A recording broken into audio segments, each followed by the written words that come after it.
Welcome back to Higher Exchanges. I am your host, Jesse Redmond, Head of Investor Relations and Business Development at LEEF Brands. I'm joined this week and every week by Morgan Paxhia. He is the co-founder of Poseidon.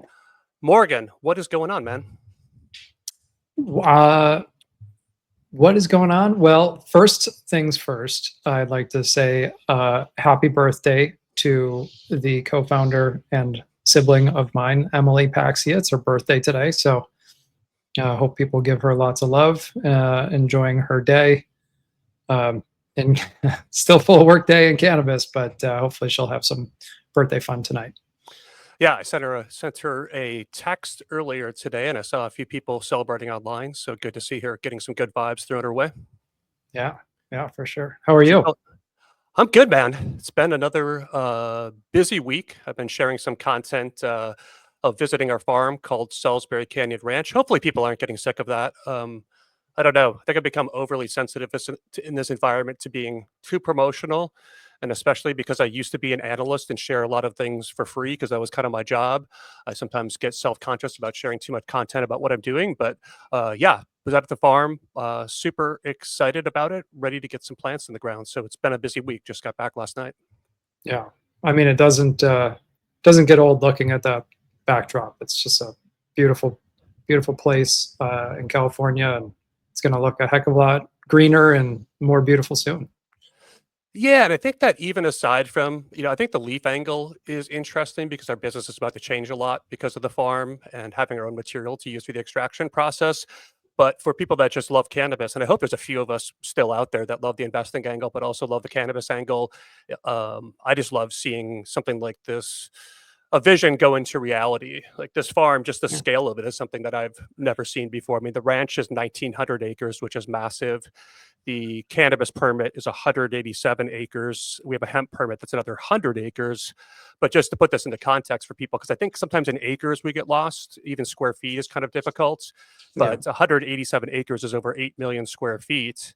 And when you talk about other, farms out there, I think it was on here, Morgan, we talked about, the largest cannabis farms in the world.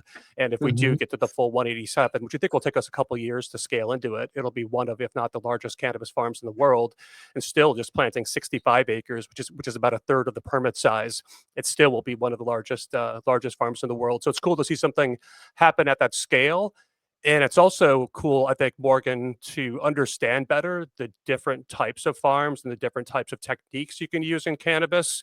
You have everything from your small craft, indoor, which some people even use the old school HPS lights and, do everything they can to put out a top shelf, really pretty finished flower product. So you have that kind of on one end, which is your small craft indoor. You have a ton of large scale, decent indoor done at a bit lower cost, which is, I think, a lot of what the MSO world does. Mhm. Then you have, I think, a lot of people know the glass house story where they're doing sun-grown cannabis, but they do it a little bit differently than us. In that glass Mhm. house is just what it sounds like, where it's a glass house, a greenhouse type structure. So they don't have quite as many environmental challenges as you could have in the full sun outdoor, but they also have the higher costs associated with us.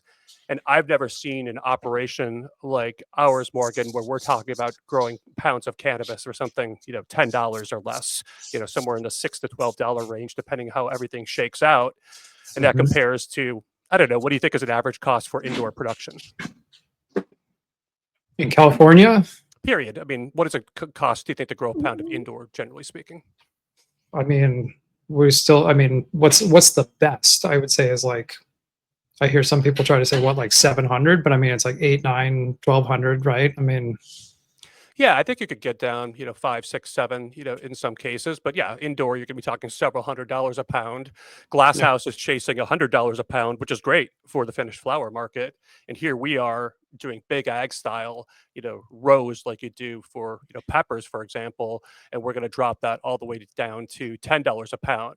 So in some ways, you could look at it and say it's not the sexiest thing in the world because it's not designed for finished flower. Generally speaking, we could still sell some flower if we get some good output, but it's purpose for extraction, which is a different type, which is Mhm. a different type of farming. So it's been fun for me to learn, how things happen at this type of scale. And the scale, like you look at it in terms of size, and 65 acres is huge.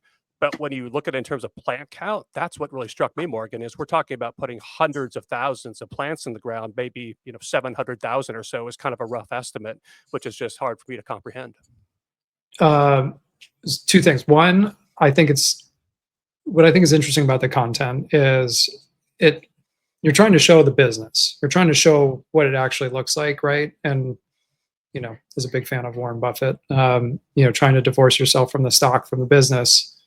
I think it's helpful, right, to show like this is what we actually do and what we're embarking on, is a nice way to try to wrap your arms around it. I mean, it's why we always do like to see companies, because you actually see what's happening, what's really the heartbeat of the operation. I mean, the stock is should be a byproduct. It should not be your lead for any business, right? Because private or public, that's the business is the business. But do you have to tag all 700,000 plants, or are we on? Wow. Yeah, it's crazy. Wow. Yeah, in our case, we're doing autoflowers that are to be purposed mainly in this run for our ethanol line, which is used for distillate production. So if you think about distillate production, you're thinking cannabinoids, specifically THC. You're not thinking terpenes, because you could put the terpenes in a different fraction and sell those as terpenes. But when you're talking about doing ethanol extraction for distillate, you're looking for a high THC product to make the most distillate. And in this case, it makes more sense for us to use one strain. This is another thing I've been learning, Morgan, that Mike, our CEO, has taught me, is this term golden batch. Are you familiar with that all from the pharmaceutical world? No, and I was going to say, could we step back too, because in case people are not aware of when we say like tagging and batching, and might help to give a little color around that. So, which part of it? Yeah, so the metric system is that each plant has to have a tag associated with it. Right. So someone has to manually, because I can't imagine, or maybe it is automated, but some way you're adding a tag to every one of these plants for the purposes of the regulations. Yep. Where in big, I think you're about to go to this, where how they do it in bigger industries. I just hadn't heard that term before, but go on. Yeah, so golden batch actually doesn't relate to that part. Golden batch relates to having one process you get down super well and you optimize it, and you do the same thing over and over again. And one of the challenges in the extraction world is if you're running one strain, it may like this extraction process under these conditions, being run for this long with this machine. You figure out how to optimize it for GMO, for wedding cake, for trop cherry, and all of them can be a little different in terms of what they like. And so with our ethanol line to make distillate, if we just have one strain that yields really well to distillate, we can get it dialed in for that one strain for that perfect batch. Maybe it even takes, dozens of pounds or a few hundreds of pounds, but when you're talking thousands and thousands of pounds, once we get that done, we can just go over and over again and optimize that process to get it totally dialed in, so we can just get the optimal yield out of that batch. And in our business, a 1% change in yield really translates to millions of dollars. And so that works well for the ethanol line, which is distillate, because there aren't really different flavors of distillate. With distillate, typically it would go into edibles. It mainly goes into vapes. It could be used in pre-rolls. It could be used in other products as well. But in the fall, we're going to plant a bunch of different strains, because we're going to purpose those for other extraction lines, which are hydrocarbon and solventless. And in that case, you need strain diversification, because somebody's not going to want to buy 1,000,000 pounds of just wedding cake live resin. They're going to want to see, a couple dozen flavors on the menu. Same thing for rosin. People are going to want to see a couple dozen flavors on the menu.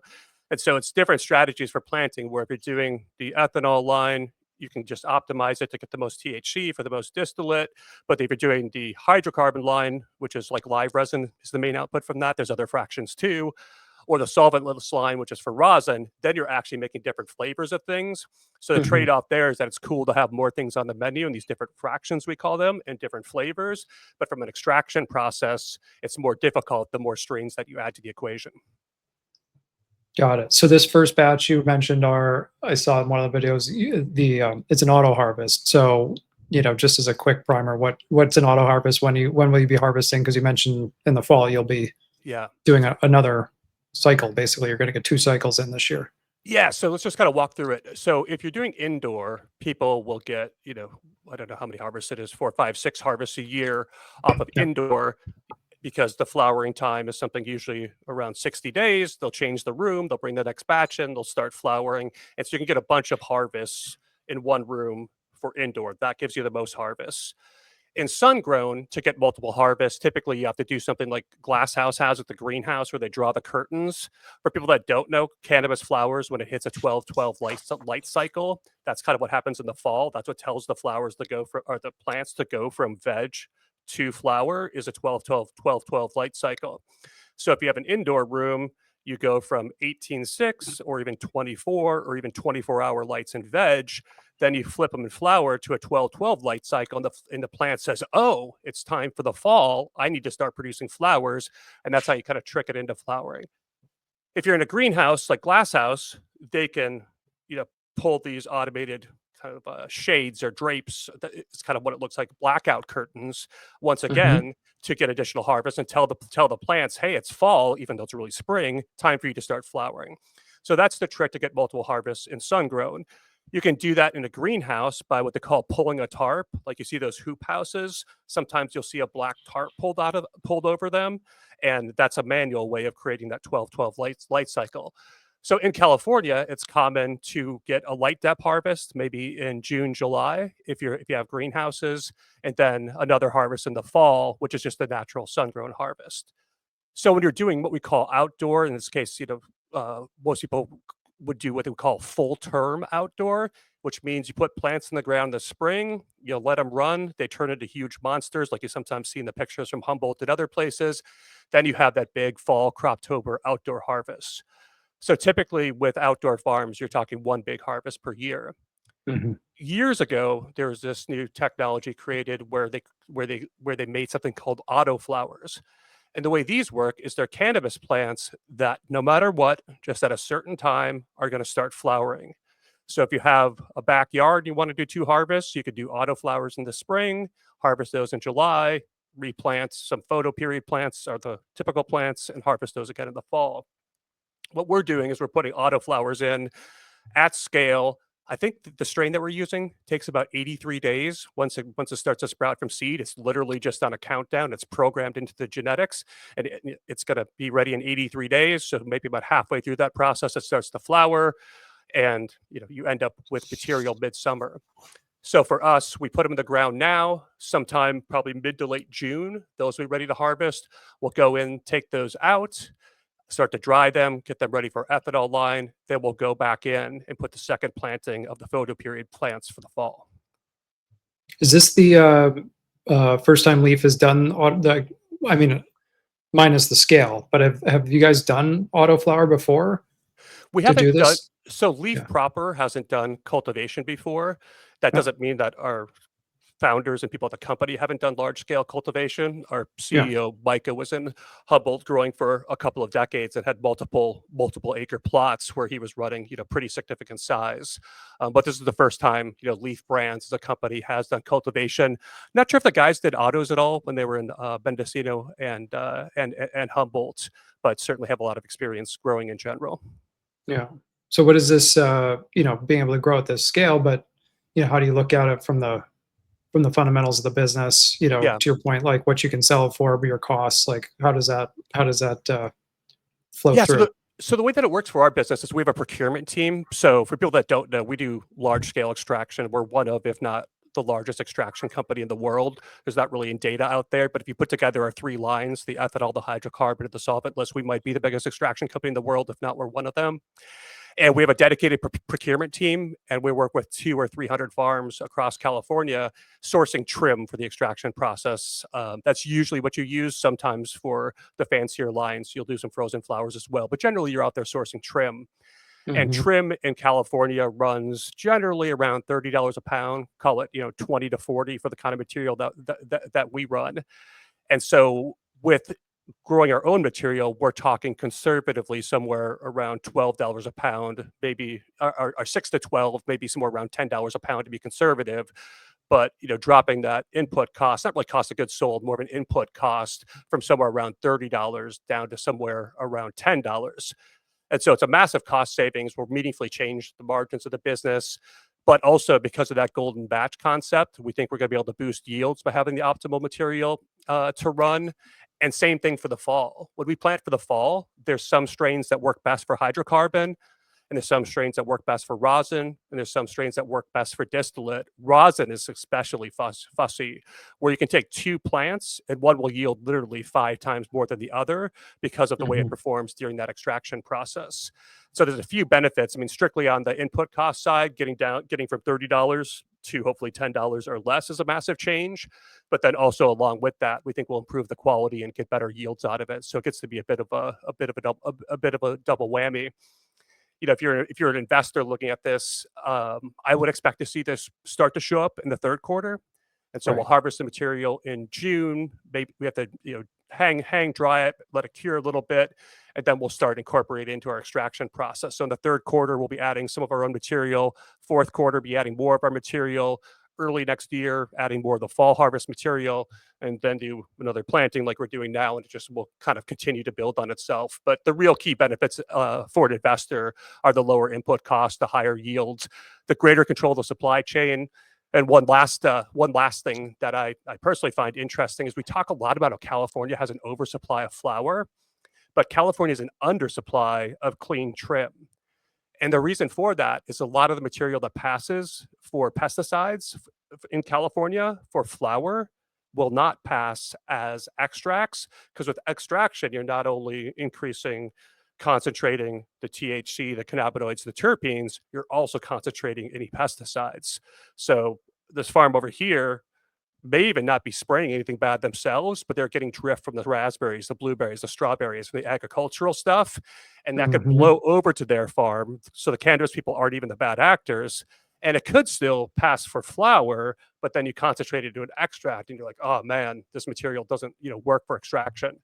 So in our case, that's one of the reasons we like having this huge 1,900-acre ranch with no neighbors is we don't have that risk of pesticide drift, and we're also doing all organic techniques ourselves from the feeding process, um, and the whole growing process is just going to be done organically. So we're not going to be introducing any of those elements ourselves. So hopefully Yeah. less hassles in terms of getting passable material as well. Right. And to prepare for the season, to get the soil in good shape. You were mentioning before the show, but what is kind of the prep before you can even put these little babies in the ground? Yeah, so we've had the ranch for a couple of years, and it's really taken us a lot of time to get the fields in shape. I mean, they were not leveled. We had to go through a process of amending and improving the soil. We put in a cover crop this spring, which further preps the fields, adds moisture, gets them ready for the plants. And so there's a pretty extensive process. We're talking about putting plants actually in the ground. You don't see a Mhm. ton of that these days, right? If you're an indoor, you're doing it usually in some sort of rock wool cubes, or often in cocoa these days. Greenhouses, some are still rock wool or cocoa. That's what Glasshouse does, is rock wool. Sometimes you'll see soil, but usually in beds or pots, not so much people Right. putting stuff in the ground. Putting stuff in the ground obviously has a lot of efficiencies and lower costs, and that's why it interests us. But you do have to make a lot of investments ahead of time to get the field prepped, add a bunch of amendments so the plants can go into a healthy environment. And then we have the drip lines, we have the well, we have the solar, we have the nutrients, which are all organic, and those will be consistently added as the flowers grow. Right. So a lot of cost is already in the past, right? I mean, you've already this a lot of that all that prep work, everything's already done. Yep. Now, obviously, there's the cost of planting and then growing to maturity and harvesting. But I mean, that big lift is already in the past. I mean, so people looking at it, that would be in previous Yep. Qs and Ks versus now. Yeah, we've made a ton of investments in general at the company, whether it's the extraction facility in Willits that we put so much money into, or Salisbury Canyon Ranch to get ready for this harvest. Yeah, a lot of the investments have already been made, and from a financial perspective, we think that first quarter will be pretty typical for us. Second quarter, maybe start to see some improvements from some things we're doing on the extraction side, but really for LEEF, I would expect the financials of our company to start to change in the third quarter, even get better in the fourth quarter, and then also Mhm. improving next year. Last thing, then we can move on for the LEEF conversation. But we're also, it could be introducing New York as well. We're getting closer to Right. finalizing our license out there. So that's another new revenue source that will come into the business and really start to hit probably, second quarter, third and the fourth quarter. So yeah, it's it's interesting for me, Morgan, because cannabis is still super hard. We see a lot of the stocks suffering. Our stock suffers sometimes as well, as cannabis is a show me story at this point, and we are trying to show you here's what we're going to do, but the market doesn't really react to that anymore. But I think that once we start to show the results, and I think shout out to Glasshouse, they've really done a fantastic job with that. Where when they're planting a new greenhouse, you see Kyle and Graham walking through it. You see them explaining what they're going to do. They've also killed it on execution too, right? Like they've built these great. They didn't build the greenhouses. The greenhouses existed. They converted them to cannabis. They planted Right. the plants. They harvested. The financials improved. And so that's kind of the model that I'm looking at on the investor relations side. Is let's let people know what we're doing. Let's get out there and show them. We'll keep showing you guys throughout the process as we grow, harvest, put more plants in. Then we'll start to put those through our extraction process. And then when we have third, fourth quarter earnings and the numbers start to hopefully meaningfully improve, people can look back and say, oh, yeah, now I understand this was the whole process that they were trying to show us. Yeah. No, that's right. I mean, just as you're talking through it, I'm like remembering back to when they were like, "Believe us, it's happening, it's coming," right? And then it did. It started to really show, and then continues to, right? Because once it's like starting up this giant engine, and once you get it running, and then you just keep going and go from there. But that initial lift is pretty significant at that scale. Yeah. Yeah. And I was talking to a wise investor a month or two ago, Morgan, and I was showing them our deck, and their comment was, "This looks like Glasshouse 2 years ago." And I don't mean to be talking so much about Glasshouse, but in terms of California cannabis or cannabis in general, that's the closest analog. Glasshouse is a flower Yeah. business, and so we're on the concentrate side, but trying to run at low COGS, trying to leverage the sun grown side, trying to leverage the scale of our business, them pushing that largely to flower with a couple of other products, us pushing that largely towards the extraction process. And I think Glasshouse has done a great job, and they're one of the stocks that's really been rewarded for it. So that's why I kind of bring them up in terms of the model that I'm trying to use in terms of showing our progress. Yep. Yeah. California is a brutal state, but we at least have multiple opportunities to grow. To your point, whether it's outdoor, greenhouse, indoor, a lot of other markets don't have the regulations to do it, or they don't have the environment to do it, even if they Yeah. have the regulations to do Yeah. it. So Yeah, I think right. Where else do you see good sun grown harvests? I'm trying to think. Do we get those in Colorado? I guess Colin would be a good guy to ask for that. I know Arizona does some of that. New Mexico does some of that. I'm sure the southern states, of course, do a lot of that. But imagine when you get to a certain latitude or longitude, of whichever is the right way to look at it, that as you go north, that just gets super challenging and not worthwhile. So yeah, we're trying right. to take advantage of what California offers us. I mean, California sucks because it's the most competitive market in the country. It has crazy taxes, it has super low prices, which are great for consumers, but we do have the advantage that we can grow, I think, the best cannabis in the country. Yes, I agree. But not everyone in California, Morgan, transition here, guys, has had so much luck, right? And our Most next of them. top, yes, well, most have not. And I think one of the poster childs from that, or one of the places you can look to try to learn some lessons, is what we've seen from Gold Flora, which I don't think was really a surprise in terms of what the destination was. That business has been undergoing challenges for a while, and the longer it went on, the writing came to be on the wall a bit. But we did get notice, Morgan. What was it, a week or so ago, maybe 2 weeks ago, that the company Yeah. is in fact going into receivership. Yep. Yeah, it was pretty wild the day that news hit, because one of our companies was like, "Hey, we're in a sales process with them. What do you think?" And I was like, "I mean, I think it's probably going into receivership." It seriously was like 20 minutes later the news hit. So yeah, they've definitely that was a wild journey from the SPAC, and de-SPACing, and they had a ton of cash. Just, it's another one of these stories. I mean, there's been some really big capital behind some really some big idea stories here in California, and just couldn't get it right, and blew all the cash, levered up, and blew up. I mean, this is not a new story. It's just our more recent story here in California, where they it's a head scratcher. Looking at some of their cost structures, and given their footprint, and it's like, how could they not get the efficiencies that should have been there, and I know you've got some good stats if you want to share, just to the extent of how upside down they were heading into this. Yeah, so I think what happened, I think you're pointing it out well, Morgan, is they either had a revenue problem or an expense problem, or certainly a mismatch between those variables. If there just certainly wasn't enough revenue or gross profits to support the expenses that they were accumulating. And look at the numbers: SG&A, that's selling, general, and admin expenses, were 181% of their gross profit in the third quarter of last year. Interest expense was 43% of that gross profit number. So to add those together, you get over two times of the company's gross profits were put into those two expense categories. Right. And it just became a point where they needed to find a more affordable financing source, and that was a popular topic on earnings calls and talking to the management team. And the answer always was, "We're working on it. We're working on it. We have things in the works." And they ended up taking out third quarter last year, I feel like, some sort of a loan facility. I don't remember the exact structure, but it was pretty small. I think they're biting off like $2.5 million chunks. And don't quote me on this because I'm a little rusty, but I think the interest rate was right around 36% on that capital, which is, I mean, cannabis is tough, but that's just absolutely brutal. Like, that's higher than most people's credit cards are.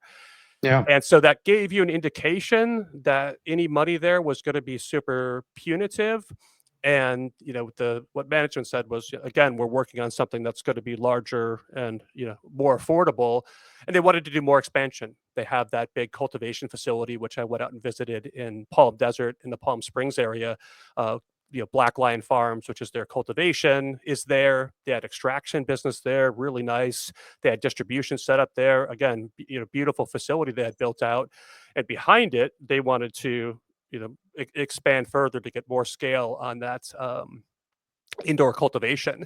They also have beautiful stores, Morgan. I don't know if you've been to some of those in the Bay Area. Was it the Cleva ones that are in San Jose?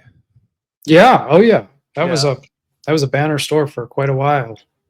Yeah, there's two there. One used to be an old bakery, and I can't remember. I think it was an Entenmann's Bakery. Then that was a kind of a cool one because it had a bunch of separate rooms built out that were used for bakery stuff that they were now using for.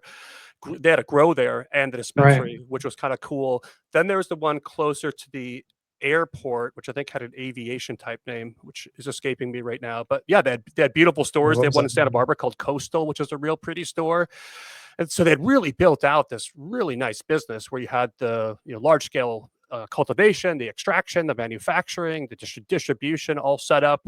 They had 16 stores. They had rationalized the brands a lot. We're focusing on this brand called Gremlin, which was doing quite well, but without either more profit or less expense, they just get caught in this death spiral that they couldn't get themselves out of.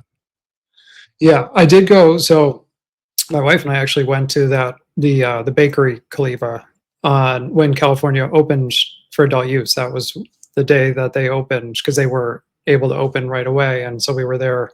I still have a fun picture from that and a fond memory. I mean, that was before it was Gold Flora. That's when Caliva was still Caliva. But yeah, I mean, debt aside, I mean, just why was their SG&A just out of control? Is a question I have. I mean, 43% of your interest expense against your gross profit is, yeah, that's not good. But your SG&A, I mean, most people, just try to copy like like GTI or any of these others where you're like what, high 20s, low 30s, Yeah. and so that you actually have some room if you have debt to service the debt. But I mean, every dollar that they were selling, it was at a loss. So it was not I just, like I said, it's a head scratcher. Like, was it just overbuilt facilities, way too much overhead? Just couldn't, was it management just and unable to operate and understand how to operate at that scale, where they just, were putting more bodies at the problem, thinking that would solve it, and it was actually just compounding issues.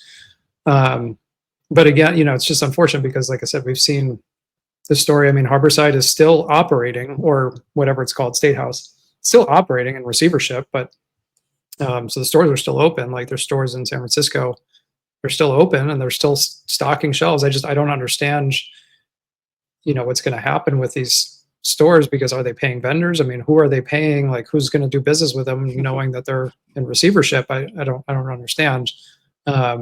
and it's just a tricky environment because there's just not a lot of buyers out there, especially to take on something that is as upside down as that. I mean, it's just pretty wild. Yeah, spoiler alert, I don't think they're necessarily paying a lot of vendors from what I hear, Morgan. Yeah. I have multiple friends uh, that are owed, something to the tune of six figures and decent Hmm. six figures, on product that were fronted to Gold Flora stores that they never got paid on. And I think as that business just kept spiraling, they just started to say, "We're not paying this. We're not paying this. We're not paying this." I'll take the high road and spare my experiences on the research side with them. But the relationship definitely evolved, and as things got more challenging, they got more challenging across the board. And yeah, I think towards the end, people that had product, just weren't getting paid as consistently, or maybe period in some At all. cases. Yeah, Yeah. which is Yeah, a we which know is a people that were owed as well, and yeah. you know, it's awful. And when It's you're a it's a brand and you're owed hundreds of thousands of dollars from a client, that can just be the death knell for you. 100%. That's the difference of in business and out of business. Yes.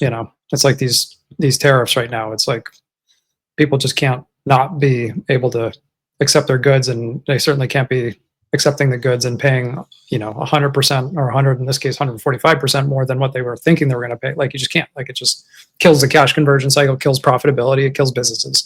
So and unfortunately it's been way too accepted in cannabis that the first lever to pull is to screw your vendors, but we've seen it over and over again, and it's a first warning sign. Anytime we hear about it, it's like, well, then forget about them. Like, they're heading in a bad direction, and it's really hard to pull out of that, because once you start screwing people, then the best brands that can weather it, then you're going to lose them. They're not going to come back on your shelves, and usually they don't. These companies will do everything they can to keep their best relationships, and which, to your point, is even more punitive, because like the smaller operators that are might have a really great product and are trying to grow, just get killed because these big stores just stop paying them. I've seen some of the best in-demand brands demanding COD as well at this point. Smart. Yeah. If you want our flower that's going to sell through quickly, you can pay us now for it. And I've also heard a concerning stat about California, Morgan, that we've got right around 1,000 stores, maybe a little bit less than that. But from my understanding, only about 20% of that number are actually good stores to be doing business with right now. Yeah, which will be a interesting conversation for us to revisit with you in the fall, as you guys are pumping out a lot of material to vendors, and managing that. It's a full-time job, or maybe you guys will be doing COD for a lot of folks too, just because of just the stress in the system overall, because you don't want them taking your product and then making a finished product and then them not getting paid and then not paying you, right? So it's like, Yep. it flows all the way upstream. Yeah, and we fight that a little bit by being selective and who our clients are. For people that don't know, we're not a brand business ourselves. We do a little bit on the edible side. We do a little THCV stuff, just a little couple things here and there, but we're really not in the brand business. What we do is we sell bulk concentrates, and then other people can use those. So brand, clients of ours, these are all in our investor deck, are brands like Kiva and Wild and Mhm. Pax and Mammoth, which is heavy hitters, and so most of the big users of concentrates in their products in California are our clients. And yeah, we definitely have to be conscious of that, and steer into the more stable businesses. And even if there seems like there's a sweetheart deal over here from the small brand, it may not be worth the hassle of chasing AR for 120 days. Yeah. I mean, that's a good point too. I mean, the volume we're doing, like, can you really, how many customers can you really service, versus really trying to focus on the biggest Yeah, customers that are, theoretically more capable of paying, and can take a volume that, is meaningful to you, right? Where yeah. it's like, you don't want to be selling 0.5% of your revenue to, 200 groups, right? Or whatever. So, And so one of the things about this Gold Flora thing, Morgan, that's interesting to me is they entered receivership as a going concern. And for people that aren't familiar with the nuances here, you can enter into receivership and have the business be parted out. So if you had 16 stores and a cultivation facility and a distribution business, they could put those all up separately. And, to make stuff up, Glass House could say, okay, I'll take the store in Costa Mesa. And another brand could say, okay, I could use the cultivation facility. And they sell things, they sell things out piecemeal, and the business doesn't continue as it is. In the case of Gold Flora, they're continuing to operate and they're trying to sell that business as a whole, which is great if it works. But who do you think is a buyer of that type of business, Morgan? Yeah, well, first I was going to ask, do you think that's driven by the lender because they want to just get what they can in one fell swoop versus thinking that they're going to, because obviously the best assets will get sold, but then there's going to be a lot of other bad assets that probably wouldn't get a bid at all. So is that, I'm wondering if that's their rationale of trying to do that. Um, I think it's probably going to go just as poorly as if they were just to sell them off in pieces, like that debt, there's 236 million in debt. Yep. I mean, maybe they'll recover 10 cents on the dollar. Yeah, and obviously the common seems like it's going to get wiped out. Oh, common's totally wiped out. Yeah, there's no recovery for common. It's a total zero because, like I said, I mean, if the debt's only getting 10 cents on the dollar, how can there be any recovery to the common? Yeah. You got to fill up the debt bucket first, and because, like I said, like anyone that's going to want to take on these assets is going to have to deal with the carrying costs, the ongoing expenses to wind up all of these things that are not worth continuing on, and some of these are very long leases that you can't just get out of, so you have all that carrying costs for who knows how long unless you can find someone to take them over. And why would people want to take them over? It's like our conversation with Colin last week about some of these IIP assets, like trying to re-tenant, even if you re-tenant at a fraction of the cost, especially in California, who's going to want to do that? Maybe there's some will, but the point is the recovery is going to be very, very low. And so, yeah, I mean, there's a starting bid right there, 23 million for the whole enterprise. And maybe, and this is a work in progress thought, is going concern could potentially work better here, because part of what made Gold Flora theoretically work and did help them is they were very vertical. And so one of the ways to survive in California, in my opinion, first and foremost, it helps to be a low cost producer because prices here are low. And so if you don't have an edge in doing something low cost, doesn't mean bad product low cost, but it means really controlling your COGS, because the cost of the consumer here is so low. It's a great market for consumers, but you need to keep your costs down. I think is critical in California. I think the other thing that can be helpful is to be vertical, right? And so in Gold Flora's case, the idea was we're going to grow a bunch of our own flower. We're going to put that in our own bags and jars, and these different brands, mainly Grambling towards the end. They're making really nice rosin cartridges, whole pre-roll line. And so that's cool, but you can also sell those in your stores. And I think they were running maybe 25 to 30% of the shelf space was in-house products at those stores. And so maybe going concern makes a little bit more sense here, because one of the things that could make that business at the right price more attractive is the fact that you have that vertical element, so you can sell more of your own products and get higher margins for those. You seem like you're ready to say something. Well, I was going to, I agree. I mean, I'm a fan of verticality. I think that's the best way to manage through cannabis environment, for control of your shelf, for just optimization, if you can do it. But I was going to ask, has there been any company that has gone to Palm Desert and not gone bankrupt? I remember when there was the tidal wave of people were building in Palm Desert. I'm like, why would you go build in the friggin' desert? We're in California. You're far away. You're in a desert, so your costs are going to be higher, your energy costs, your water costs, and your logistics costs, because you're just so far away. Like, why would you do that? And people did it. And I'm just trying to think, has anyone not gone bankrupt that's gone there? Yeah, the one I think about that did go bankrupt is who's the one, the CEO was in Santa Barbara, so I met him a couple of times. They had the orange, Candescent. Do you remember those guys? Candescent. Yeah. Oh yeah, of course. Yeah. For people that don't know, Candescent was one of the first, I think one of the first to do the effects-based thing. So I think their jars were Calm, Cruise, and Create, if I remember correctly. And Right. they wouldn't tell you what the strain was. So let's say on the sativa side, which were the Creates, one of them could be Sour Diesel, one could be Tangy, one could be Trainwreck. And they would have an identifier number like 017 or something. So you could buy the same thing over again twice, but you didn't know exactly what it was. Then the same for I think the Calm were the indicas, and the cruises, were the hybrids, which I don't think is a bad idea. I think effects-based products are actually pretty useful, because a lot of consumers don't want to remember what Trainwreck is, but they can remember I like the Create or the one with the orange circle on it or something like that. So I think that is helpful. But I remember Candescent going out there and blowing a bunch of cash, and yeah, that business is gone. Energy cost, Morgan, I don't have the number in front of me, but gold floors were crazy low. There was some sort of incentive that I think drew them out there where they did have some of the lower costs in California. But yeah, I can't think of a business that's killing it on the production side in that area. Yeah.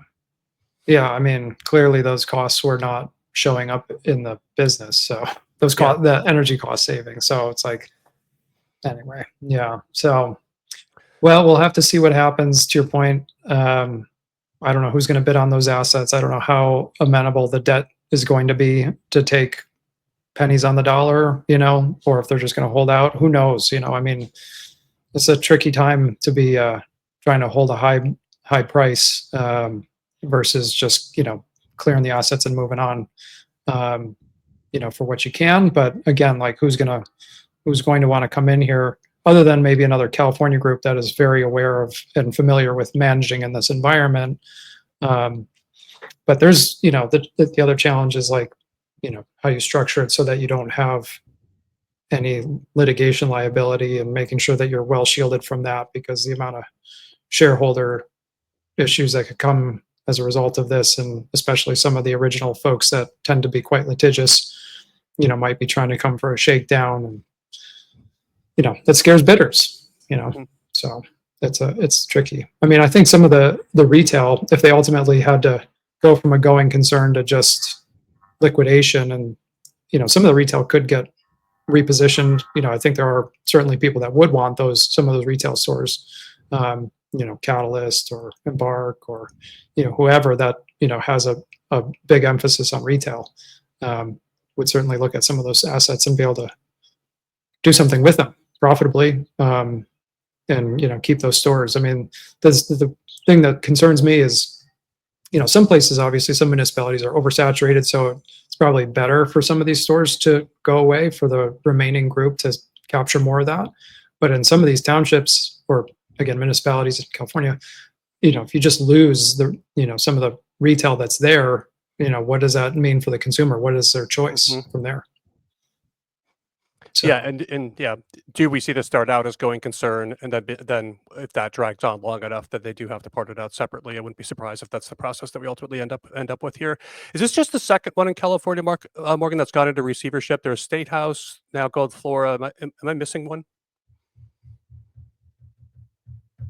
yeah, because I guess Lowell is still Yeah, operating. yeah, yeah. Um, uh, Kind of, sort of. Forefront kind of ran away.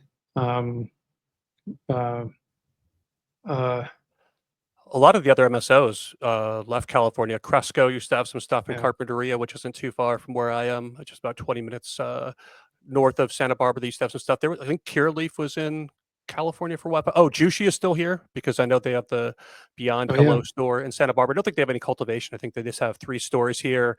TerraSend just has a little business in the Bay Area with the Apothecarium and a cool Yeah. little grow that they have in the Bay Area.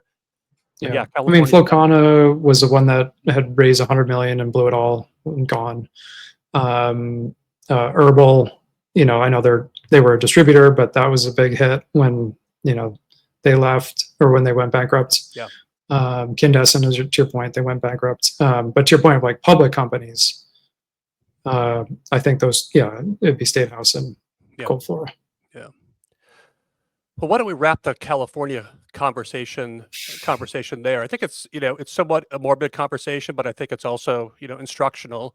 One of the big things I think that we talk about the podcast, and I just think about every day of my life in this cannabis world that we're living in, is not just to try and wallow sometimes the misery and the challenges that we all feel, but to also say, hey, what can I learn from this? What can I learn from this as an operator? What can I learn from this as an investor? And I think the Gold Hmm. Flora case and doing a bit of an autopsy on that is helpful in terms of trying to understand, what would I do differently? How can I not make that mistake?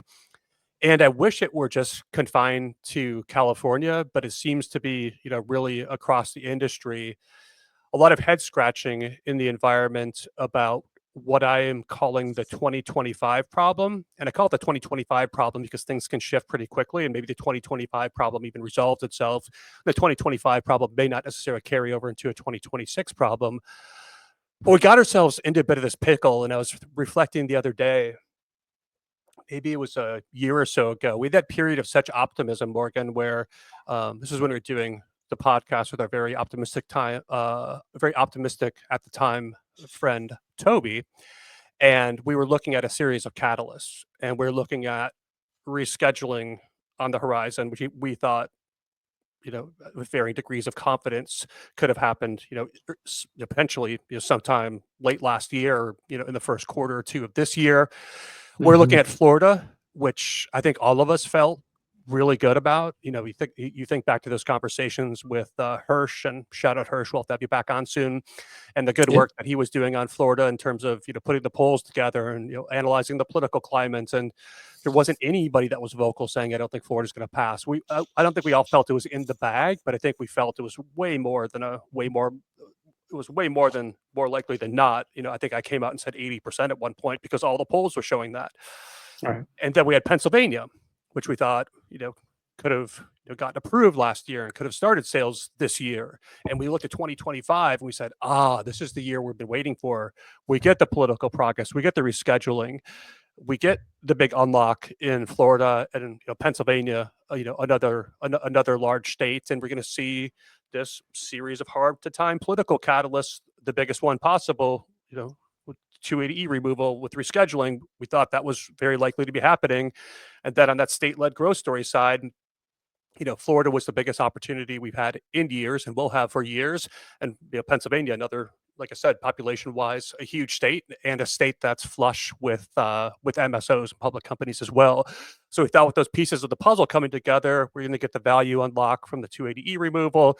Then we're going to get the revenue drivers and the margin improvements as we transition to adult use in those new states. And if all of that happened, it was a totally sane thing to say that we thought this could be a really great year for the industry. But also very obvious, if we would have looked last year, and it would have said, hey, Morgan, it's going to be a year from now, and rescheduling has not happened, and it seems to be just kind of stuck, and the ALJ hearing is just on pause right now. And you're like, oh, man, that sucks. And then I say, oh, yeah, we didn't get Pennsylvania yet. And you're like, oh, well, that's not a huge surprise, but oh, bummer. I was hoping that would have been done. This is if you were in a coma for a year, which would have been kind of a blessing. Yeah. And then I said, oh, man, but really bad news. We didn't get Florida either.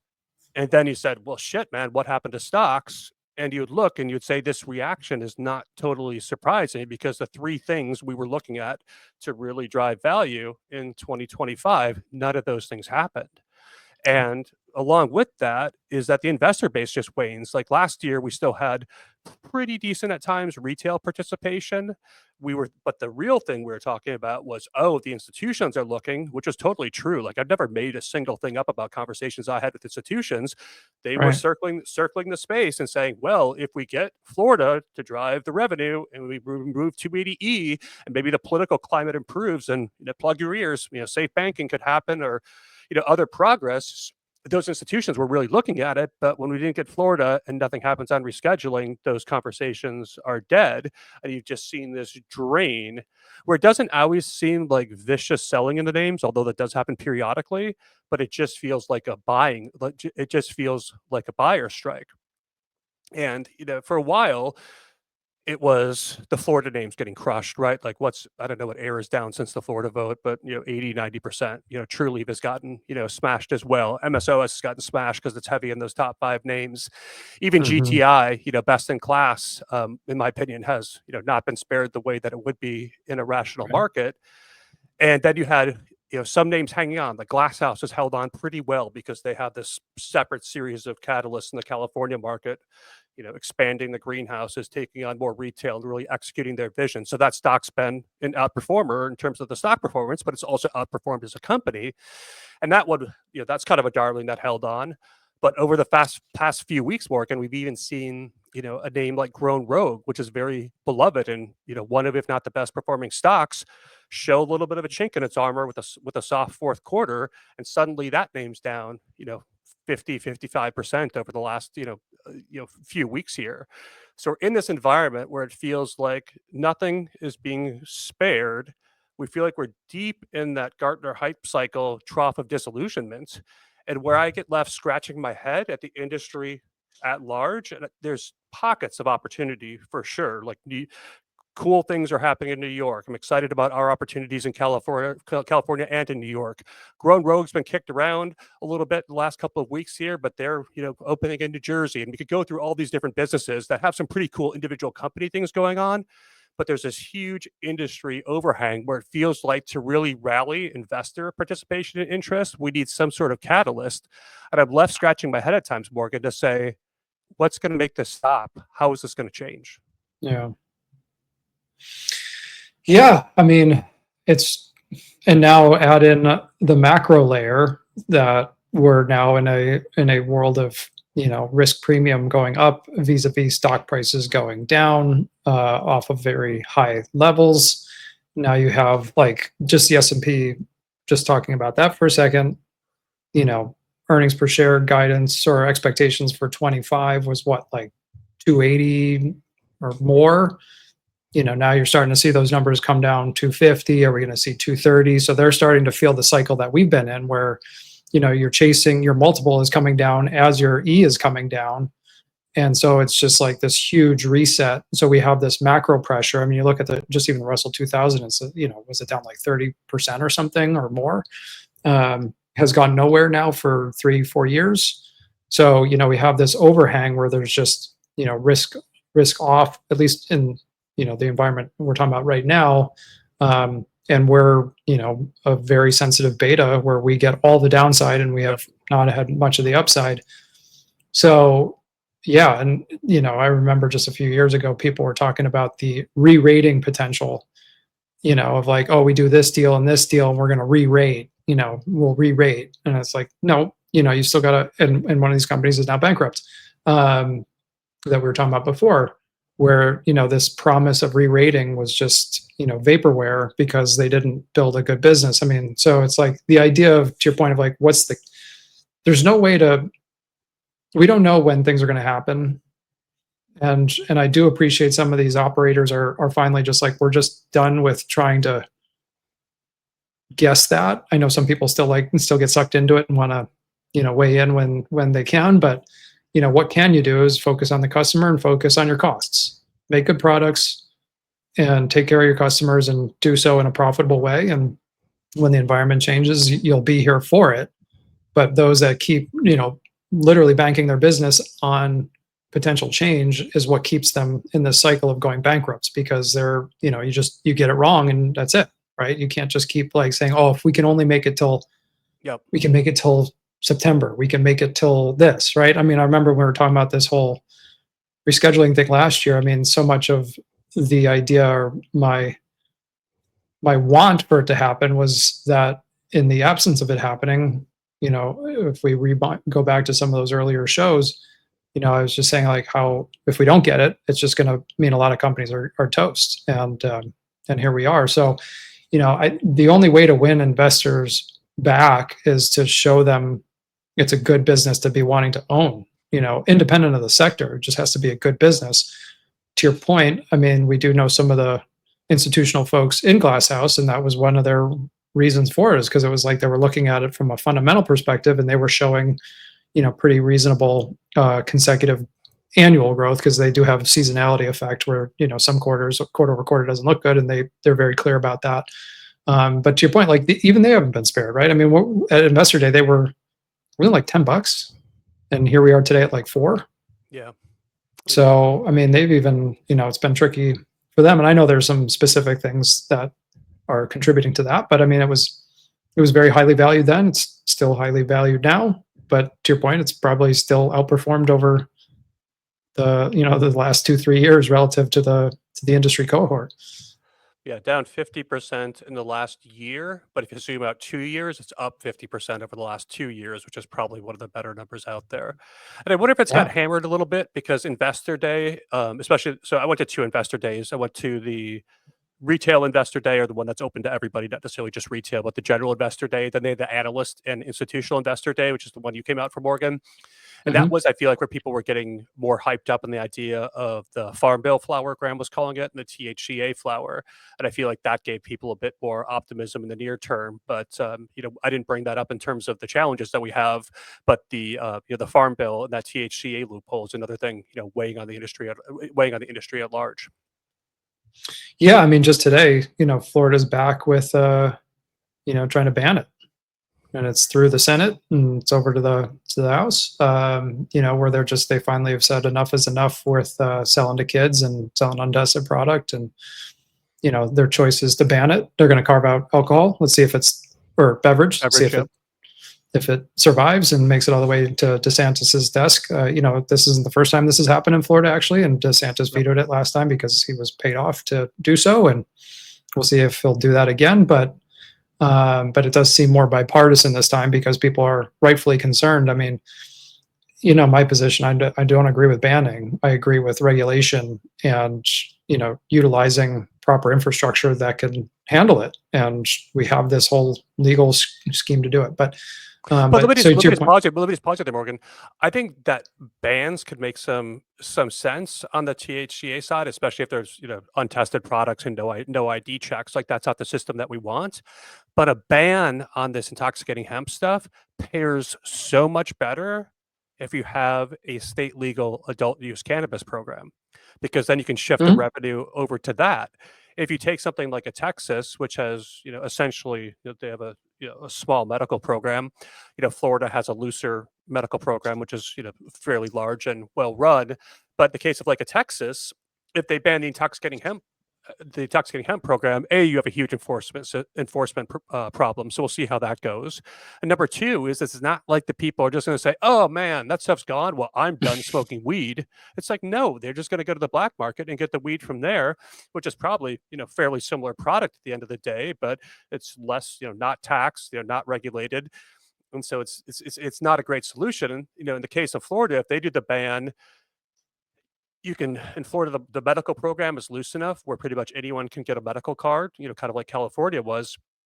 Yeah. But there's costs associated with that, and not everybody wants to deal with that sort of a hassle. So I Right. just wish that in these cases where we're banning the hemp stuff, we could point them and say, okay, there's the better option. There's the age verified, clean, tested stuff. But when you just ban it, period, what do they think the consumer is going to do? Totally. I know. Well, yeah, banning without enforcement, one, is a waste of time. Two, you could look at actually what's happening in Alabama, where they couldn't get their medical program off the ground, right? It was just totally mucked up, bureaucratic nightmare, and so it's been stuck and nothing's ever happened. But what happens, to your point, in the absence of when you um, decriminalize it, but then there's no program, then these things proliferate. So the way Alabama is now looking at it is because I think they've, basically mea culpa, we failed on the medical side, and we have these hemp products everywhere. Let's at least regulate that. And so now they're actually trying to regulate or create regulations, testing where it's sold, which will be sold in like alcohol, and where there's age verification. So there's actually some, what I think a lot of people would want to see as a legal market, to have the proper, regulatory infrastructure. um, so that's a perfect example, though, to your point of like banning is not the solution, but if you have regulating it is the proper solution. I'm just saying, like, in states that already have legal or robust medical, then just plummet there, Mhm. because it's already again, outside of beverage. I still think beverages can totally exist in the alcohol distribution system because of age verification. You just implement the testing perspective and let them run it, and that's fine. Um, but it was good to see like Alabama at least doing something around it, But choosing not to ban. let me pause you and push back on this beverage thing a little bit. So take the Minnesota example, right, where they have the low dose hemp Mhm, derived gummies mhm, and beverages, and you can mhm, buy those at the liquor stores if you want your beverages, but mhm. also, Morgan, at like grocery convenience type store, you can buy the edibles too. The reason I bring this up is, why are we? I'm kind of getting a bit frustrated with this narrative about the beverages surviving. I'm not saying it's wrong, but just the logic of it, to me, I'm not buying into, because if you can check an ID for the hemp beverage at Total Wine or whatever these places are, why can't you check an ID for the low dose gummies? Well, you probably can. I mean, grocery stores that sell beer and wine, right? I think it has to be in a state where grocery can sell age gated products, right? Okay. If there's no age gating, I think that's the crux of the concern. It's also like a step and not the full cart, right? Where it's like you can step in with an age gated alcohol, beer wine store.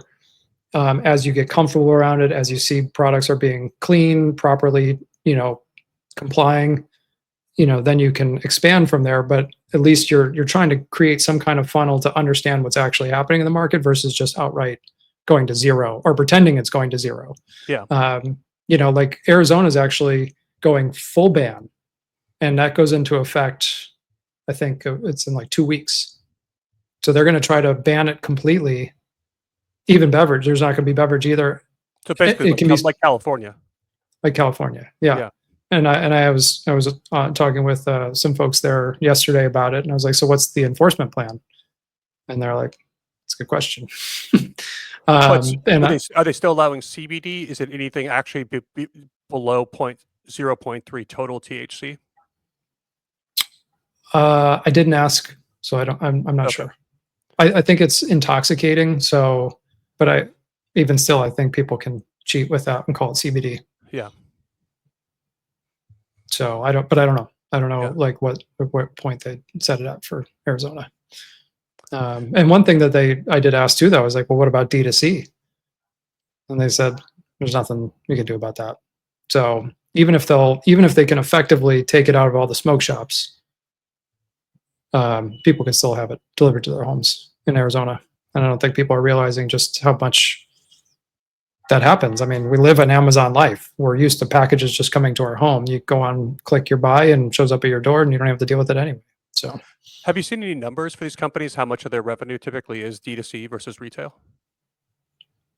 I have not. We were interviewing some of those hemp beverage guys earlier this year, and that was something I was really, really curious about. I mean, you get the benefit of owning the consumer directly, and it doesn't seem like, if I'm remembering some of those conversations, it seemed like it was a nice part of their business, but it wasn't the majority of their business. Because when you can sell to a total wine, just that wholesale volume is so much greater. Yeah, yeah. And drinks aren't ideal to ship either. Right. They're big, they're heavy, all that sort of stuff. Yeah, the other, for lack of a better term, fucked up thing we see more of going on, Morgan, is this. This is a complicated one for me, and so I think the more I'll go back a few years ago. I had a smart friend that operates some of the higher cannabis circles, no pun intended, and he kept saying to me, "Jesse, it's one market. Jesse, it's one market. Jesse, it's one market," and he would explain to me how so much stuff was made here, and there's a fork where it could go here into the legal system, it could go here into the THCA system, it could go here into the black market system, and that it worked in multiple ways. And so that you could take legal products, and we all hear about legal products being diverted to the black market, right? But Mm-hmm. also a fair amount of legal cannabis, state legal cannabis, could also get diverted to the THCA market. And so you Mm-hmm. could have this funnel where you see cannabis companies that can't sell all their products in their home state. They decide we're going to wholesale them in other manners that may lead them to being in the black market, or even going to other states. I think that's kind of a known part of our business. But it's getting weirder too, Morgan, where people are doing the opposite thing too, where they'll take black market pot products. I think was it Colorado where we saw this most recently, and they were The inversion thing. popping Yeah. those into the legal system. And I think sometimes when people that aren't really deep in the industry hear this term like seed to sale tracking, they say, okay, cool, seed to sale tracking, boom, that's done. This isn't going to happen there. And even the states with, Metric, what's the other big one? Is it BioTrack, another big one. There's these different systems out there, but to my knowledge, there's really ways to, get around most of these systems and move products either A, out of the system somehow, or B, which is a little bit different twist on it, is to move it into the system if you have product you want to buy in the black market for cheaper price, and all of a sudden make that a legal product in Colorado. So it's just kind of fascinating to me to watch this market evolve, where you have the consumer at the end of the day sitting here saying, I generally want good, clean weed at an affordable price. And then you see this set of options out there. Over here, you have the state legal program with the age gating with the tested products. Over here, you have the black market where it's, has been, always will be, the Wild West. And the black market even can't even paint with one brush. Like, it's not all cartels and horrible products. There's some freaking awesome black market products that are just small craft grows of weed. We can argue about those people aren't paying taxes and all the things that they should, but just from a product perspective, there's some great black market products. That is a fact. And then you have the middle ground over here, which is the THCA, or the intoxicating hemp market. And really, it's all this product kind of raining down that's going into these three spaces. And what really irks me, and going back to this notion of this is the fucked up part, is the one that is really best for the consumer at the end of the day is the state legal market, because of the age gating, because of the clean tested products and the regulations. But those markets are so overtaxed and overburdened and run so poorly that that's the one people are saying, screw that, man. I can't make any money there. I don't want to play over there. The government takes all my money. The state takes all my money. I can't afford $1 million in 2 years of licensing. And so the one that's best for the consumer is the hardest one to participate in. And so much of the product that's being consumed is going either just black market, the old school way people always did it, or this THCA market, which is kind of the middle ground. And so, not just from a financial perspective, like, we're always operating with a little bit of self-interest and greed at times, saying, hey, I work in this, the legal market. I would like to see more money funneled there.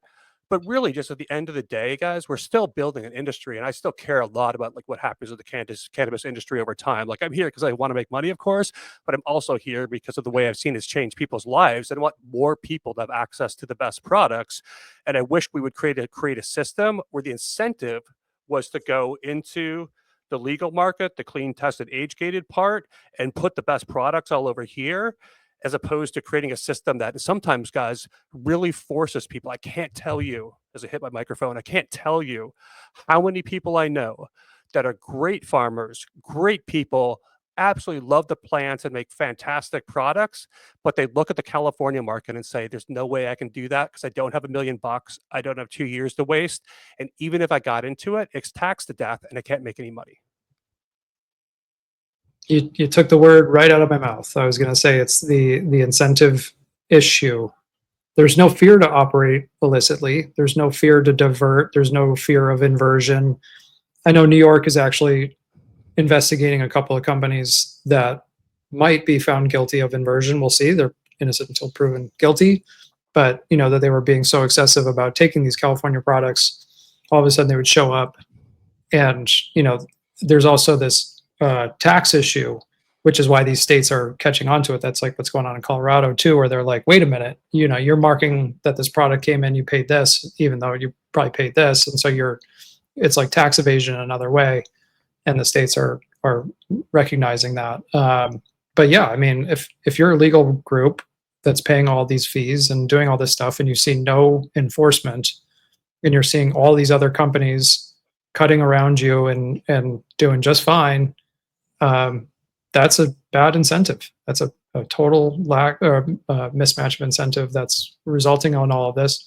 To your point, it's on a spectrum of somewhere from desperation to greed, because some are doing it because this is probably their last shot at trying to keep it going, is diverting product. Some are doing it from a greed perspective because if there's no enforcement and it's a way to make more money, why not, right? So it's like, can you fault people for bad or for that kind of like decision making? But it's certainly hurting. The whole system is hurting overall, I'd say, as a result of all of these games happening. And it really is just driven by, the incentive and that it's coming from the state down, and that's why I've been like on this incessant, like week after week, it's enforcement. And I know there's a valid counterpoint to my position on that these states don't want to do it. But, if you're a legal business and you're doing all of these things, the state's looking at you and wanting to enforce the regulations on you versus taking that time to focus elsewhere on where the problems are. Or like in California, as we've talked about ad nauseum, is all these dry towns that don't even have stores. I mean, the fact that you said there's still only 1,000 stores, maybe 200 of them are worth doing business with in a state this big is ridiculous. Yeah. But it's not going to change. Yeah. Yeah. And I don't know when it's going to change, because of the way the laws were written, back in the good old days, you could have all those craft grows those were sustainable businesses. You could have and you'd pay a nominal fee to the state and And there wasn't, these mega grows. There were some, but those stood out back then. There was plenty of small grows, and like how many of them could really, get together and push tons of product out of the state. There was a lot of it that was just for, I know there was, I'm not going to say there wasn't, but I feel like it's gotten so much more of it today because there's just been, nothing to stop them. Yeah, I think enforcement is one aspect, but I think maybe the bigger fix is just create a system that doesn't that actually works so people don't have to operate outside of it. And so I mentioned people that are really good Yeah. people operating outside of the California system because they can't afford it. It's not a place where small cannabis businesses work, but even Right. some of the state legal businesses, I think if they had their way, they'd love to sell all the product in California. But the California system is, so expensive. The margins are so low. There's so few good retail stores that saying they're forced to do this is a little bit, strong and giving them too much of a pass.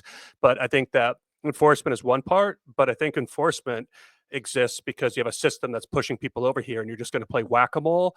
Or if you actually created a reasonable structure to begin with, I think most cannabis people, there are your renegades who like to operate on the fringes, but I know a lot of guys that are like exhausted with, every time they hear a helicopter, their butthole puckers and they're, concerned, and, they hear a knock at the door and they panic, and people are freaking sick of that, man. But it's either that or they start, Yeah. growing peppers or go work at Home Depot or go work for Big Ag or something like that because there isn't a future in cannabis under this structure. And so it's frustrating for me, Morgan, to see the situation we're in, and then you see California, about to raise the excise tax. What is I it? know. Ohio and Maryland, doing the same thing, where it's like, hey guys, this isn't gold. This isn't your money printing machine. This is an industry that's struggling. Some states more than others. But why don't you tax it like alcohol or tobacco? Like, why is cannabis this golden goose that you just feel like you're entitled to milk literally to death? Yes. Yeah. I know. I mean, California used to be a state full of amazing products. And if you had a $3 million grow, to your point, like there's tons of these guys up in Humboldt that would do light dep. They would do 2 cycles a year and they would take the third one off just to relax because they had enough profit. Yep. And they were all, doing fine and not trying to be like, they were good people. And we've killed it. We've absolutely killed it. And so it's very sad. So I do understand. Yeah, I mean, it's got to be good regulation coupled with strong enforcement, and so that you're encouraging the incentive, and that there's profit to be a part of the legal system. Totally not arguing that at all. I mean, it's just as good logic. But to your point, these states just, and these cities, right? San Diego, my hometown now. They just raised sales tax on cannabis. And you can't even have stores downtown. It's like the most moronic thing. It's like, or why not lower taxes, allow for retail downtown, and you would broaden the tax base without raising taxes, and you would get stores occupied instead of vacant. I mean, it's just, you just can't even make this stuff up with just how moronic. And I know some of the, the pushback too in California is like, well, some of this is automatic. It's written in. It's like, so that means we just do nothing and we just watch it happen and like hope for the best. Like that's also unacceptable to me. I mean, California, I think, is maybe finding its way back to pro business, but it's going to take a long time to get there. And I don't know what that's going to mean for a lot of companies. I mean, I think some will figure it out. I think companies that are doing low cost, again, come back to the idea, good product, low cost, customer demand, and you'll find your way through it. And that's really where we are as an industry. It's like, you got to be very conservative, don't go over your skis like many did for the long time of planting tons of flags, taking on tons of debt, the idea that you can grow into it. I mean, just even think back to like our conversation with Sam a couple of weeks ago. He got in there and look how much cost he found. So like even these there's so much, and like Emily could tell you stories for days about work she's done with companies about the GL rundowns, and like you just find there's massive inefficiencies in so many of these companies that could be so much more profitable, and it's kind of a weird disincentive even for them, because why show huge profits that the government's just going to take? Yeah. So once again, like even talking about it just at the federal level, I mean, that's why I think so many companies are just like, the hell with paying 280E anymore, because why am I doing that? Like, you guys are doing nothing to support us. So why are we going to keep paying it? We'll just reserve, create the UTP and hope for the best, because this is just nonsense. Especially when you just see the rampant, uncontrolled competition that's just come in like crazy. So yeah, but ultimately there's going to be companies that will manage through it and will do well, but there's going to be many that won't. And it's just we're seeing it firsthand now. We've been talking about it for a long time, but to your point, 25 is proving to be a year that's cleansing a lot of that, and it's not making the demand go away. Ben Kovler talks about this all the time. It's like demand just keeps going higher. It's not a demand issue. Yep. And so as we wrap this section, Morgan, and we think about, our listener base, which are generally a group of frustrated cannabis investors that are, waiting for the world to change.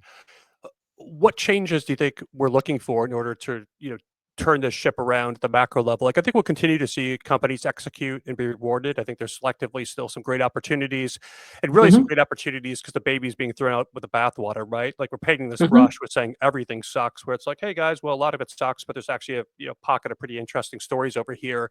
So I think you'll see more bifurcation, but I think if you looked at it like an index type level, I'm not, in a mood right now, or just don't think it's fair or genuine to pound the table and say, I think cannabis stocks are going to go up, substantially in the next, X period. I've felt that way sincerely before. I've generally been wrong about that, and maybe me not feeling that way now is a good sign. Like, feel free to use me, guys, as your contrarian indicator. But when we just look at this macro backdrop and the challenges that we have to turn the whole industry around and get, MSOS taking in inflows and get us back to, double digits. When I look out there, Morgan, it seems like getting some clarity on rescheduling and just having some idea if and when that is going to happen is probably number one. And maybe number two is some visibility to, changes in the farm bill and, how that market will evolve. And then that farm bill one, I wonder if that's so nuanced. I'm curious, how the market would react if we saw changes there. Yeah. I mean, I think, was it yesterday or whatever, Marijuana Moment covered it, HHS, DEA, basically punted. And really the way I've been saying it since Trump was elected was it comes down to him. It's when he wants to do it and what he wants to do, which remains unknown to us. But that's really hard to know. Like, sometimes, he wakes up and he's like, let's get this done. And then all of a sudden, boom, like, there's something, but you have no idea. I mean, he's waging trade wars right now, and, and crypto's back in the conversation, and tax reform is back in the conversation. You know what I mean? Like, there's all these things that they're tackling right now. So, how do we pop up in there? Doesn't seem like it, but you can't assign a probability to this stuff right now. So, what I can tell you though is from conversations we have been having on the private side, and we continue to have, is there is capital and wanting to do deals, and and it's really some interesting stuff. Take privates, so public companies take privates, going after defaulted assets and pay nothing for them and consolidate. M&A in general, we've got at least 1, 2, 3, 4 deals across our firm that we're working on. So there's stuff is happening. Assets are getting repositioned. Things are, getting to the finish line is another discussion. But yeah, my point is like, that's kind of, we're in this part of the cycle where, this is just where we are, is like resolving a lot of these things. And, ultimately that, the companies that are the beneficiaries of it, regardless of when reform happens, are just going to look better and better, and they'll be in that position to do so. But yeah, I mean, to your point, like, yeah, there's still, like, from an index perspective, there's going to be a lot of dead weight, and that's just going to be the situation, because some of these companies are just, there's not going to be much interest in paying anything for these things. So that means, total loss to common for a lot of companies. And I know, I've said this for a while, and people have mixed emotions about it because they're owning these common stock, but it's tricky. So that there's just, until something actually happens, what do you know? And let's just look at people and capital allocation and, how they're managing through it. Yeah, remember all those conversations about reform dependent names versus reform independent names? Mm-hmm. Yeah, I Mm-hmm. think most of that reform dependent bucket is toast. Yeah, I look at the secondary debt trading as another thing. And again, I know we talked about this last week too, but you look at the highest quality, super tight, actually getting tighter. Like they're yeah, even with interest rates moving up, there's been a pretty decent bid on those bonds versus, like, to your point, the reform dependent spreads just keep widening out, meaning there's just more and more lower and lower expectation of recovery. So you're needing to, pricing keeps going down and down to incent buyers to take on that risk. So, And let's just pause uh, there, Morgan, because I don't want to be too basic on that. But that's talking about the higher part of the capital structure too, and so that speaks nothing to the equity. And so they're saying totally, on the debt you're right. side, yeah, on the debt side, we're worried about recovery. That means if you're an equity holder, yeah, you're looking Gone. at zero. And that's You're, what breaks my heart the most is I get, sometimes people will reach out in a DM and say, "What do you think about XYZ name?" And if it's one of these reform dependent ones with the debt, trading for 60 cents on the dollar, they're the common holder. It's like a lot of times I'll just give them, an honest take and say, I think, the equity is probably dead in this situation for X, Y, and Z reason. And usually the immediate reaction is, well, pushback. Well, Ohio is going to start allowing pre-rolls and, this, this and that. And it's like, guys, like, I don't like to be the bearer of bad news, but, pre-rolls in Ohio aren't going to fix the situation for this company. no. And even if you did get, let's say, you do get an optimistic environment all of a sudden, just for the sake of discussion, not saying that's my position, but and when we did get some renewed interest, what are these guys? What's the logical thought process if you've got debt trading at 60 cents on the dollar, your stock gets a pop? Almost all of these companies have shelf registration, so they can just blow out their shares to raise cash to clean up their debt. So again, who is the one that suffers is the common. Yeah. It's like the common, the common, the common. To your point about priority in the structure, in the debt, or in the capital structure, and Scott Grossman, who's been on fire on X, he's a great one to watch. But he always just know what you own, Yep. and I think, like, investing in this space is kind of like a double black diamond at this point. 100%. 100%. Yeah, yeah, Yeah, and maybe that's where the opportunity lies, is that maybe if we look at it as a whole, it's hard to find a ton of optimism, on an index level about the industry until something big changes. But in the meantime, everything's getting hammered fairly in unison. Once in a while, something, excuse me, breaks out on its own. But like I said, GTI is traded, not that differently than a lot of businesses that are, in my opinion, far far inferior with drastically different reward to risk ratios. So if you do find a name that you're excited about, maybe there are some great opportunities in those cases to get something at a discount because it's being punished with everything else when in fact its circumstances could be different. It could be different for two reasons.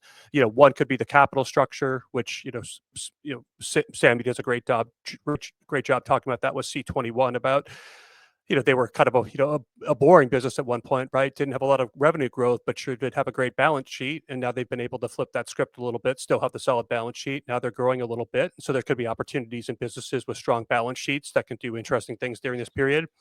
Then there could be opportunities with businesses that are changing. If somebody's taking on, a new market, like, Grown Rogue going into, New Jersey, for example, or, Glass House turning on another greenhouse, or us with the farm in New York. Like, there are mhm, businesses that if they execute and, whether it's us or those other ones, there's no certainty all of this works out well, but there are businesses that are going to change quite a bit. But when you look at the MSOs, I think the big MSOs, the top five names, those are the ones that I think maybe the balance sheet is super key because they're looking at largely, mid-single digit growth if they're lucky on the revenue side. right, yeah, Well, why don't we wrap this conversation here, Morgan? It's already been an hour and 23 minutes. Time flies when we're having fun. But yeah, it's helpful for me to chew through some of this stuff. So it's a good conversation for me. Hopefully for the listeners, it was helpful as well. But why don't we wrap things yeah, with an Ask Rock and we get ourselves out of here? right. Well, I enjoyed the conversation too. It's always interesting to have these debates with you about what's going on out there. So I think I found it valuable. That's what matters, right? For you and Yeah, I, we enjoy our conversations. So I hope others do too. yeah. The motto of the show So is motto of the show is have a conversation you'd want to have anyway. Just do it in public. that's right. So my Ask Rock was Kelshi. For those that know Kelshi odds currently around 60% probability of the U.S. entering a recession on the back of the tariff wars last week. What consumer behaviors benefit in this environment, and what does that potentially mean for cannabis consumption? And I asked Grok to keep it short this week, so my answer is nice and short. In a recession driven by tariffs, 60% odds per Kelshi, consumers cut luxuries, favor cheap stress relief like alcohol and cannabis, and shift to home-based options. Cannabis use might rise slightly. Grok even forecasted a potential 2 to 5% increase in consumption as a coping tool if prices stay low, but tariff-driven cost hikes could push recreational users to illicit sources, capping legal sales growth. The old notion that sin stuff does well in a recession, right? Alcohol, tobacco historically have done well. Cannabis, a newer thing, but yeah, no surprise that cannabis would tend to do better. We talked with. Did you see? Go ahead. I was going to say, I mean, I had to shut it off before markets closed, but even with the tariffs and import costs on aluminum cans and all this stuff, Constellation Brands was up today. No, I didn't see that. I don't even follow that name. I rarely get down to the Canadian. There's a few decent Canadian companies out there. A couple are getting a little bit more interesting, but I have those further down my list, and oftentimes don't even scroll that far. Well, Constellation, I mean, they import Modelo, right? Is one of the big beer brands coming in. So, and they even cautioned on their call yesterday.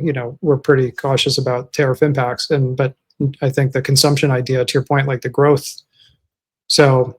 And maybe even a question for you, tying into this, is like, how are you guys thinking about tariffs as far as any of your COGS or input costs for LEEF? Not a big deal for us because we don't produce like vape cartridges. For example, we've done a little bit of co-packing in the past. So if a brand wants our oil and terpenes, for example, for a distillate cartridge, sometimes we would actually build those for them in terms of actually making the cartridges. Not doing much of that business anymore. And like I mentioned, for LEEF, we used to have a bunch of brands in California, but the brand business in California, in my opinion, largely isn't where you want to be. And so we're really, bulk wholesaling oil and partner with other brands. Like I mentioned, the Kivas, the Wilds, the heavy hitters of the world. And so I don't know that we're totally immune to it, but isn't something that really concerns us too much. I think if we were more in the manufacturing space in terms of making the products and the widgets and not just the oil, might be a bit bigger deal. Right. Yeah, you don't have a lot of finished good stuff, bags, vape carts, stuff like that, where there's a more measurable input. Yeah, I know. Like JW was actually messaging about that too on X. I saw that. But that's really interesting for you guys. I mean, that's kind of a differentiator in this environment. It's like, you're not really getting this whipsaw. Yeah. And just one quick comment that I was thinking about is you may see in a tougher economic climate, people use cannabis more for a coping mechanism, a lot like alcohol has been over the years. But I think another thing to be aware of is the shift in consumer behavior in terms of what products they're going to go for. And I think we talked about this with Colin. I think we talked about it with Sam from Ascend as well, about people downshifting their consumption. So if I normally got the $40 bag of flour, I might get the $30 bag of flour. If I used to get the rosin gummies, maybe I get the distillate gummies because they're half the cost. And just people still consuming the same amount of grams of THC, but doing that using cheaper products. And so I think brands that have a more affordable offering, you have the potential to outperform. And I think it's been good to see a lot of the MSOs used to be largely trafficking in the premium space. And I always think about Verano for some reason. I don't know if that's the best example, but it always stands out to me that they had high margins back in the day because they were focused on premium products, and they certainly diversified their lineups. Sam was talking about them diversifying their lineup. Since we've been talking a lot about California, Glass House did the same, where Glass House Farms flour in and of itself was not particularly expensive. It, ran about $25 an eighth, but they created this Allswell line, which is $9.99 out the door for an eighth of, essentially Glass House flour. That's just their higher yielding stuff with a more affordable trimming process. And so I would expect probably, if things do get more difficult economically, to see those consumers downshift, maybe even consume more cannabis, but do so with cheaper products, which is cool if you're one of those products, but at the top line revenue basis doesn't really help us all that much. Right. And then the other thing that's interesting is I think it was Dollar General was noting this about the shifting of the consumer buying in the month. they're front loading it in the beginning of the month when they get their checks, but by the end of the month they're out of cash. And so I know that's not an impact for you guys, but for more the vertical that with heavy retail, understanding that the consumer shift and how they can actually buy is impacting their inventory decision making, their staffing decision making, all around, to your point about probably seeing more and more demand for their lowest price products for their customers, current situation. So Yeah, and I found that when I had the dispensary, we were headquartered in a more affordable area than we delivered to a few other cities in our region. And what we saw was during tougher periods, people would a they would buy more at the front of the month when they'd just gotten paid and buy less at the end. And then also sometimes more consistent small basket sizes where rather than spending mhm. $200 in the front half of the month in the first week buying an ounce of flour, for example, they would get, 4 quarters throughout the month. Just when they had money, they'd, buy a little bit more. But yeah, that buying pattern definitely exists. Sometimes the last few days of the month would get crazy slow. Then once everybody got that paycheck, they're like, okay, cool. And then the first week would be super good for us. Yep, here we are. Here we are back here again. Well, cool, man. Good chat today. We'll be back next week. I think we're planning on having Mitchell Osak on the space. I think that's how you pronounce Mitchell's last name. He's a smart guy, would be a new voice for us. So going to talk to Mitchell early next week and try to coordinate that. But thank you all for listening. We really appreciate it. Check us out on YouTube. Check us out on podcast platforms. And if you're a live listener, we are live usually on Thursdays at 1 o'clock Pacific on YouTube, on LinkedIn, and on X. So thanks everyone for listening. Morgan, good to chat, and we'll talk to you guys next week. The views expressed in this podcast are provided for informational purposes only. Nothing we say should be considered research or a recommendation. All investing involves risk, including the loss of principal.